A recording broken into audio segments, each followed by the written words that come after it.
শিখো অ্যাপস টাকা কেটে নিয়েছে, ফিরিয়ে আনবেন কিভাবে?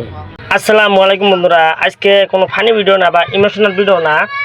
আজকে এমন একটা কথা নিয়ে আসছি যে মানে এই যে শিখো অ্যাপ, এই আপনারা ভয় করবেন না। শিখো অ্যাপ আমি মানে খারাপ বিষয় বলতেছি না। শিখো অ্যাপ ডাউনলোড করে অনেকেই আমাকে বলেছে যে আনিফ ভাই আমি মানে ভিডিও এডিট করার ভাই না শিখো অ্যাপ ডাউনলোড করছি। সর্বপ্রথম 9 টাকা কাটবো, 9 টাকা কাটছে না ফার্স্টটা, 9 টাকা কাটবো। তারপরে ওটা কিন্তু আপনার অটোপে হবে, অটোপে হওয়ার পরে 199 টাকা কাটবো। এই যে মিস্ত্রি গেছে কত কাটছে? 199 টাকা কাটছে শিখো অ্যাপ। এই দেখুন পয়সা কাটলিয়া এটা কিন্তু শিখো অ্যাপ ডাউন, এই যে শিখো অ্যাপ ডাউন করছিল, শিখো অ্যাপ 199 টাকা কাটছে। কিন্তু এই টাকাটা ঘুরে আনবেন কিভাবে? আনা যাবো, সব কিছুই সম্ভব। ওইটা তো মানে অটোপে হয়েছিল, ওই জন্য টাকাটা কাটছে। তো এই টাকাটা যদি আপনি রিটার্ন আনতে চান, শিখো অ্যাপ ডাউন করুন,